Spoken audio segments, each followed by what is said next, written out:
Conforme a gente disse na abertura do programa, nosso entrevistado para esta edição de conjuntura aqui pela TV Mar, canal 25 da NET, é Álvaro Menezes, engenheiro, vice-presidente da ABS, Associação Brasileira de Engenharia Sanitária e Ambiental. Álvaro, bem-vindo aqui à nossa conjuntura.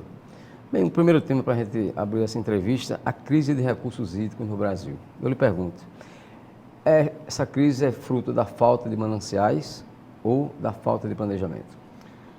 Eu diria, Flávio, que essa crise ela é muito mais decorrente da falta de planejamento. Embora a gente hoje já sinta, e se a gente fosse concentrar principalmente no Sudeste, onde a crise chama mais atenção pelo impacto econômico que traz, pelo impacto que leva diretamente à sociedade, pelas perdas e prejuízos que são causados à indústria e ao comércio, ela, na verdade, ali já há uma crise de mananciais. Mas o Brasil, com a sua diversidade geográfica e sua diversidade climática também, ele apresenta essas situações em cada região. Aqui no Nordeste, onde nós vivemos, há, de fato, em alguns estados já uma escassez considerável de recursos hídricos. O estado de Pernambuco, por exemplo, é um dos maiores exemplos, uma das maiores mostras que a gente tem dessa deficiência. Então, a falta de planejamento, voltando à sua pergunta, fez exatamente com que essa, vamos dizer, falta de mananciais, falta de chuvas na quantidade necessária e o uso normal da água como se ela não estivesse diminuindo, levasse ao que se chamou de crise hídrica. Então, a gente reputa exatamente a uma deficiência de gestão, falta de planejamento e um excesso de confiança, vamos dizer assim, nas forças da natureza ou em São Pedro. Bom, em relação à falta de planejamento, o que é que poderia ter sido feito nesse aspecto e não foi? Olha, os procedimentos naturais para quem gerencia recursos hídricos e principalmente para quem gerencia recursos hídricos, como nesse caso em grandes barragens, é começar a racionar o uso. Na verdade, quando você faz as projeções, e isso é normal e é comum e deve ter sido feito pelos técnicos lá em São Paulo, é feito pelos técnicos do Nordeste, é feito pelos técnicos do Operador Nacional do Sistema. Quando se compara a chuva que cai com a água que chega à barragem, a água que é retirada, e as projeções com base no histórico de chuvas, é possível você avaliar até quando vai aquele volume de água reservado numa barragem. Então, nesses casos, a situação que a gente vive hoje de crise hídrica no setor elétrico, com as barragens do setor elétrico aqui no Nordeste, principalmente abaixo do nível, e a crise, repito, lá do Sudeste brasileiro, elas são crises que poderiam ter sido melhor gerenciadas. Se de fato tivesse iniciado aí por volta de 2013 um racionamento de água, racionamento de energia elétrica, a gente talvez não chegasse a essa situação tão de risco maior que a gente vive hoje de entrar de fato em um racionamento forçado, porque na prática, em algumas situações, esse racionamento já existe. Lá na cidade de São Paulo, na grande região metropolitana que engloba São Paulo, esse racionamento ele já acontece, porque a água não consegue chegar com a pressão necessária na casa de todas as pessoas. Então, cada um cuida do seu racionamento. Mas faltou esse planejamento, essa gestão que deveria ter sido feita por todas as autoridades que lidam com recursos hídricos. Álvaro, existem diferenças assim fundamentais entre a crise hídrica do Sudeste e a crise hídrica do Nordeste? Existe, eu gosto até de dizer, brincando aos meus amigos lá do Sudeste, que eles têm lá uma crise hídrica, mas eles não têm o que a gente tem a vida toda aqui, que é a seca, né? A seca é um fenômeno que se repete aqui para nós do Nordeste há muitos anos, do norte de Minas até quase o Maranhão. A cada ciclo, que pode ser de 4 anos, de 3 anos, de 5 anos, de 10 anos, depende da situação, a gente vive de fato um período de crise hídrica extrema, porque a falta de água já é uma realidade para essa região citada há pouco por mim há muitos anos. Os nossos amigos do Sudeste, por excesso de demanda, por falta de mananciais e pela falta de chuvas nesse período, vivem o que a gente já vive aqui há muito tempo. Então a diferença básica é principalmente essa aí. A gente mora numa região onde o fenômeno da seca ele é uma realidade. E os nossos amigos do Sudeste, eles enfrentam uma crise de falta de água por, repito, excesso de demanda, perdas elevadas também ainda nos sistemas, que a gente tem que considerar isso também na distribuição da água, a falta de chuvas e os mananciais cada vez mais assim distantes de serem utilizados. Bom, pelo quadro atual e pelas informações que você tem como profissional da área em relação ao que possa ser feito pelos governos, né? Eu falo no âmbito federal, no âmbito estadual. Qual a sua perspectiva para essa crise? Bem, às vezes fica assim, difícil a gente fazer uma avaliação de futuro de como vencer crises como essa que a gente vive hoje, até porque também com a crise hídrica se misturam outras crises que o Brasil tem vivido e isso começa a criar interferências. O ajuste fiscal, por exemplo, que se mostra como necessário, ele termina também prejudicando a correção ou a adequação de algumas situações que levarão à redução da crise hídrica, exatamente pela diminuição dos investimentos. E aí a gente poderia falar do nosso caso aqui de Alagoas, que tem em andamento uma das obras que eu sempre digo que é uma das obras mais importantes do setor de recursos hídricos no Brasil, que é o Canal Adutor do Sertão. Esse Canal Adutor do Sertão, que vem aí já há alguns anos sendo construído, ele representou e representa um desafio de construção, mas representará um desafio muito maior de gestão, de como controlar, utilizar e distribuir essa água. Mas ele é uma perspectiva, de fato, de solução do problema para o estado de Alagoas. Porque quando esse canal adutor do Sertão ele estiver operando a plena carga, ou na carga necessária, melhor dizendo, para atender a demanda da região, ele vai resolver um monte de problema de falta de água para agricultura, de água para dessedentação animal. E no Nordeste, a gente aí repartindo um pouquinho o Brasil para atender essa sua pergunta, no Nordeste a gente tem situações diferenciadas de fato. O estado do Ceará, há anos, se estruturou para ter um sistema de gestão de recursos hídricos que funciona, mas nem por isso deixa ele fora dessa crise, quando realmente há uma seca grande, se estabelece um racionamento e um controle maior, mas lá já é mais fácil, porque é um sistema de distribuição de água, de macro distribuição de água, que é bem gerenciado.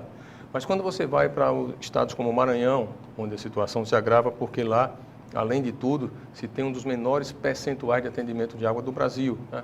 Aí você vai para dificuldades do Piauí, Sergipe tem uma situação melhor, até por conta do tamanho também, pela diversidade de clima.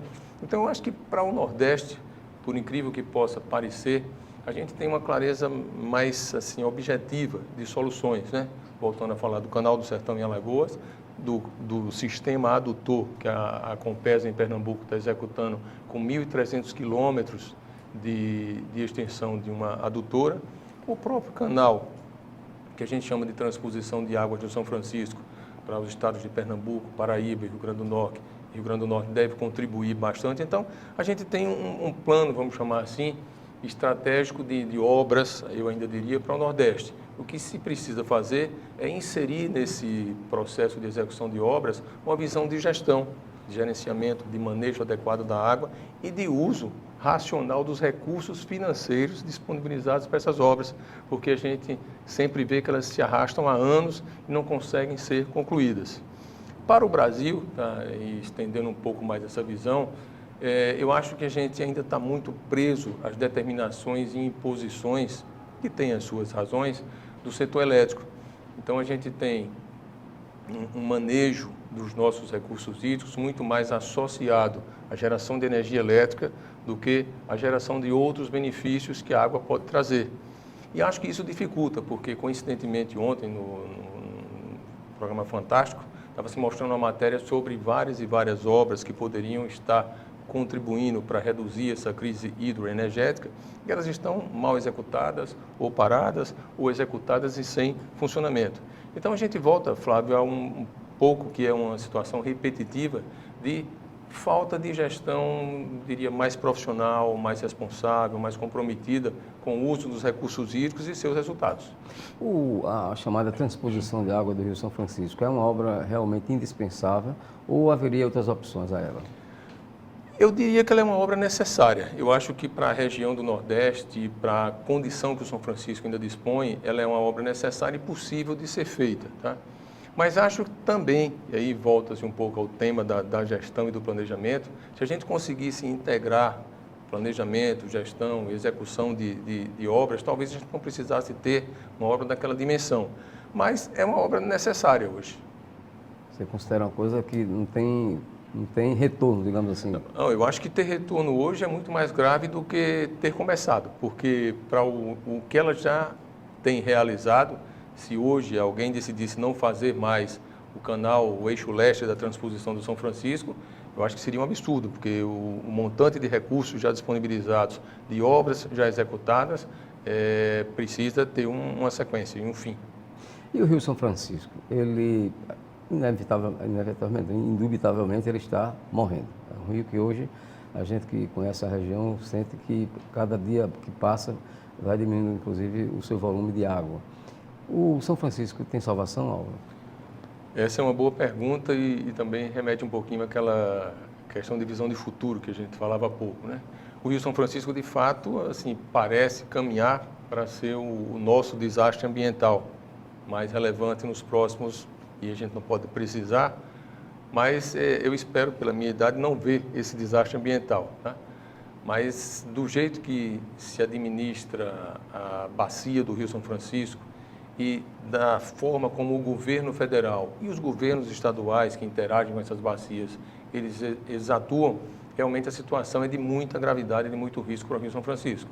É preciso uma ação muito forte, que não depende somente de um comitê de bacias atuante, depende de um plano estratégico, que não é colocar no papel uma série de quem fez, quem vai fazer, quando vai fazer, como vai fazer.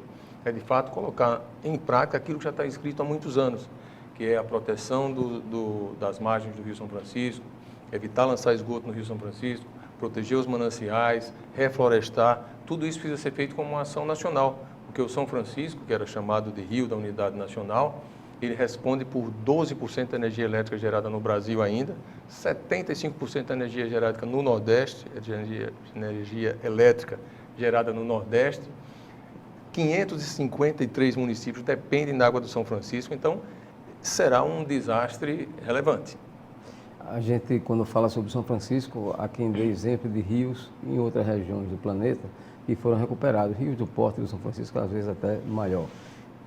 Quer dizer que dá para se acreditar nessa possibilidade? Dá para se acreditar sim. A gente tem exemplos, e aí se fala muito, eu não conheço, na região da Califórnia, que viveu há alguns anos atrás um desastre ambiental semelhante ao que se vai vivenciar aqui com São Francisco, que é de você começar a usar em demasia e não cuidar do manancial, que no caso é São Francisco. E na Califórnia se conseguiu reverter em parte o desastre ambiental, o dano ambiental causado ao Rio Colorado, mas isso não fez com que várias áreas se tornassem degradadas e inutilizadas para o resto da vida, né? Então, começar de fato a agir na bacia do São Francisco é fundamental e já precisava ter sido feito, precisa ser feito hoje, precisa ser feito amanhã, mas é ação de governo. Bem, vamos ao intervalo, a gente volta daqui a pouco a conversar com o engenheiro Álvaro Menezes, que é o vice-presidente da ABS, a Associação Brasileira de Engenharia Sanitária e Ambiental.